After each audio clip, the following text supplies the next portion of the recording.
दुर्गा दास और उनकी धर्म पत्नी आशा देवी का रामनगर में एक सभ्य परिवार था। दुर्गा दास ने अपनी मेहनत से खूब धन दौलत कमाया था, पर दुर्गा दास को एक दुख था कि उसके इकलौते बेटे मोहन को शराब और जुए की बुरी लत थी। वो रोजाना शराब पीकर बेसुध होकर देर रात घर लौटता था। मोहन की रोजाना शराब और जुए की लत ने सेठ दुर्गा दास की चिंता बढ़ा दी थी। हर समय दुर्गा दास और आशा मोहन को लेकर परेशान रहने लगे। एक दिन दुर्गा दास ने आशा से कहा, आशा, मैं सोच रहा हूँ मोहन की शराब और जुए की लत बढ़ती जा रही है। मैंने किशोर भाई साहब से बात की हुई है। उन्होंने एक लड़की बताई है, बहुत ही अच्छे घराने की सुशील लड़की है। मैं सोच रहा हूँ मोहन की शादी कर देते हैं। शायद बहू के आने से मोहन थोड़ा सुधर जाए। तो आप ठीक ही रहे हो। किशोर भाई साहब से बात करके हम रिश्ता पक्का कर देते हैं। सेठ दुर्गा दास अपने मित्र किशोर से बात करके लड़की के घर वालों से बात करता है। उसी शाम मोहन जब घर आता है, सेठ दुर्गा दास उसे कहता है, मोहन, अब मैंने तुम्हारे लिए लड़की पसंद की है। लड़की अच्छे घराने की, पढ़ी लिखी है। मुझे कोई शादी नहीं करनी पिताजी। मोहन, अगर तुमने इस शादी के लिए मना किया तो तुम्हारा खर्चा पानी पैसे सब मिलने बंद हो जाएंगे। पिता की कही बातों को सुनकर मोहन डर जाता है और शादी के लिए हाँ कर देता है। कुछ दिनों बाद मोहन की शादी सुहाना नाम की लड़की से हो जाती है। सुहाना बहुत ही सुशील और समझदार लड़की थी। वो अपनी सास आशा और ससुर दुर्गा दास का बहुत ध्यान रखती थी, पर मोहन उसको बिल्कुल भी पसंद नहीं करता था। दुर्गा दास ने सोचा था कि मोहन की शादी के बाद शायद आदतें सुधर जाएंगी, पर ऐसा बिल्कुल भी नहीं हुआ। मोहन अभी भी रोजाना शराब के नशे में ही खराता था। आशा, मेरी तबीयत कुछ ठीक नहीं लग रही है। मैंने वकील साहब को बुलाया है। मैं चाहता हूँ कि मरने से पहले अपनी सारी जायदाद सुहाना बहू और उसके होने वाले बच्चों के नाम कर जाऊं। मैं नहीं चाहता कि मोहन की बुरी आदतें इस घर को तबाह कर दें। सारी जायदाद सुहाना और उसके होने वाले बच्चों के नाम करके सेठ दुर्गा दास स्वर्ग सिधार जाते हैं। दुर्गा दास के मरने के बाद सुहाना अपनी सास आशा का बहुत ख्याल रखती थी। वो आशा को कभी भी दुखी नहीं रहने देती थी।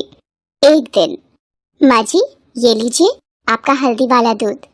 बहू, तुम मेरा कितना ख्याल रखती हो। एक मोहन है जो सारा दिन घर से गायब रहता है, पता नहीं अभी भी कहाँ होगा। माँ, ये सब क्या है? पिताजी ने सारी जायदाद सुहाना के नाम क्यों कर दी? जैसे मैं तो उनका बेटा ही नहीं। मोहन, तुम्हारी शराब की बुरी आदतों की वजह से तुम्हारे पिताजी ने ऐसा किया है। पिताजी ने ये सब ठीक नहीं किया माँ। मोहन गुस्से में फिर से शराब पीने के लिए घर से बाहर निकल जाता है। वो एक बार में पहुंचता है। वो देखता है सामने एक लड़की डांस कर रही है। मोहन लड़की को देखकर चौंक जाता है। लड़की बिल्कुल मोहन की पत्नी सुहाना की शक्ल की होती है। मोहन के दिमाग में सुहाना को रास्ते से हटाने की तरकीब आ जाती है। वो मैनेजर को बोलकर लड़की को अपने पास आने को कहता है। लड़की उसकी टेबल पर जाती है। मेरा एक काम करोगी? बहुत पैसे मिलेंगे। साहब, पैसों के लिए तो मयूरी कुछ भी कर जाएगी, बस आप काम बताओ। एक काम करो, मुझे बाहर मेरी गाड़ी के पास मिलो। कुछ देर बाद मयूरी बार से बाहर आती है। मोहन मयूरी को गाड़ी में बैठने को कहता है और अपनी बात शुरू करता है। देखो मयूरी, बात यह है कि मेरी पत्नी सुहाना की शक्ल हूबहू तुमसे मिलती है। मेरे पिता ने मरने से पहले सारी जायदाद उसके और उसके होने वाले बच्चे के नाम कर दी थी। अब मैं अपने पिता के मरने के बाद पाई पाई को तरस रहा हूँ। मैंने जब तुम्हें देखा तो मुझे लगा कि तुम इस मुसीबत से मुझे छुटकारा दिलवा सकती हो। पर मैं कैसे तुम्हारी मदद कर सकती हूँ साहब?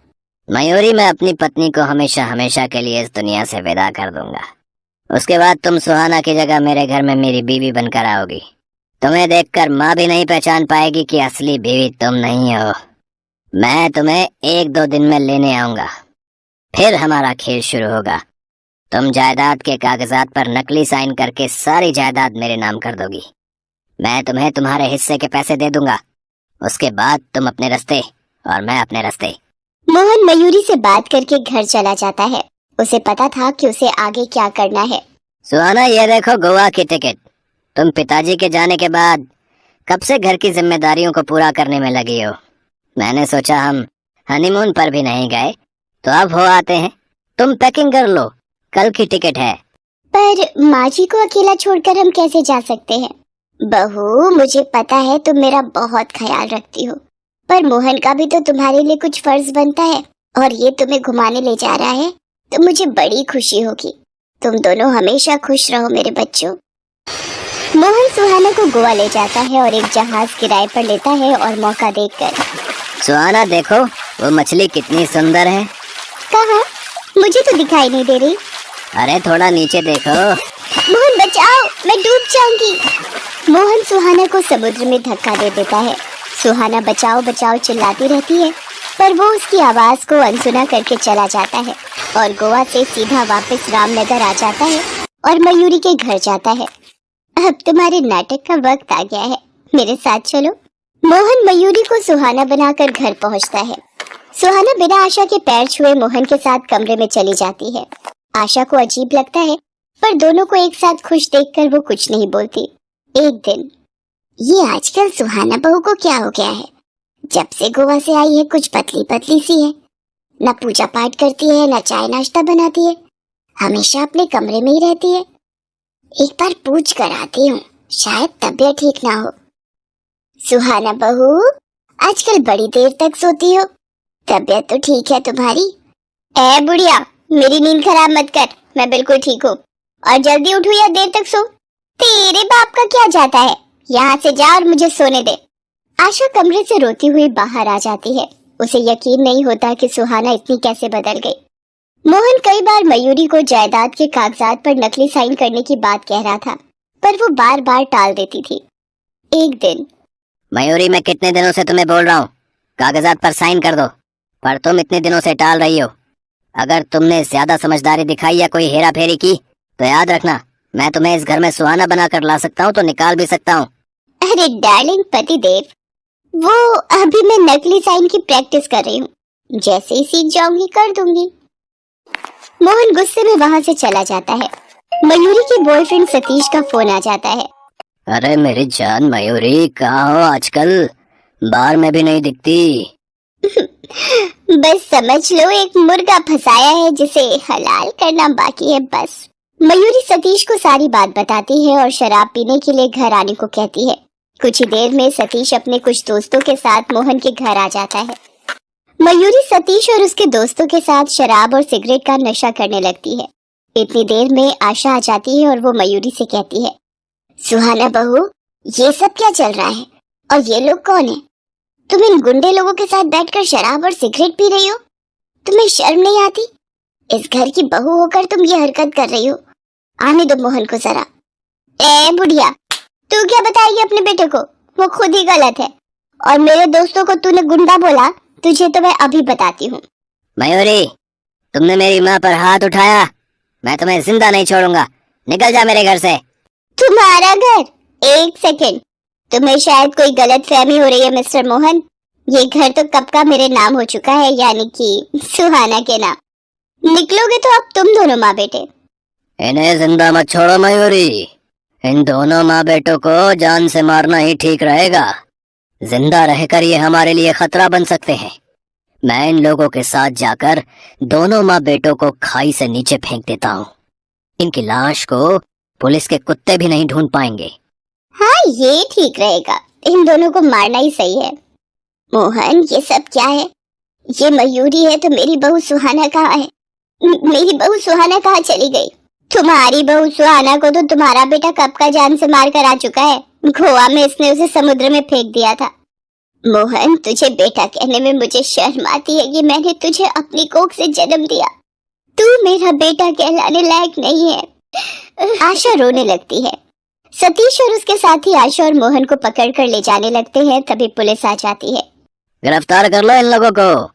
सुहाना जी, आपको डरने की कोई जरूरत नहीं है, हमने इस नकली बीवी को पकड़ लिया है।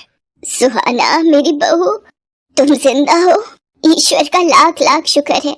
माँ जी, कुछ मछुआरों ने मेरी जान बचाई और मैं जैसे तैसे यहाँ पहुँची, पर मैंने जब मयूरी को मेरी जगह यहाँ देखा तो मैं सीधा पुलिस के पास मदद के लिए गई और इन्हें सारी बात बताई। मोहन जी, आपको भी हमारे साथ पुलिस स्टेशन चलना होगा। नहीं इंस्पेक्टर साहब, जहाज पर मेरा पैर खुद फिसल गया था। इसमें मोहन की कोई गलती नहीं है। आपने मेरी इतनी मदद की, आप इन लोगों को ले जा सकते हैं। पुलिस मयूरी और सतीश को गिरफ्तार कर लेती है। आशा मोहन से कहती है, देखा मोहन, आज अगर सुहाना तुम्हारी मदद ना करती तो सब कुछ बर्बाद हो जाता, हमारी जान भी चली जाती, और तुमने इसे जान से मारना चाहा। सुहाना, मुझे माफ कर दो। मैं अपनी बुरी आदतों के नशे में सही और गलत का फर्क भूल गया था। नहीं नहीं, आप मुझसे माफी मत मांगिए। जो होना था हो गया, आप दुखी मत होइए। मैं आपसे बिल्कुल भी नाराज नहीं हूँ। सुहाना की अच्छाइयों ने उसे जिंदा रखा और उसने अपने परिवार को भी बचा लिया। उस दिन से मोहन भी सुधर जाता है और काम पर जाने लगता है। ये देखकर आशा बहुत खुश होती है और सुहाना को गले से लगा लेती है।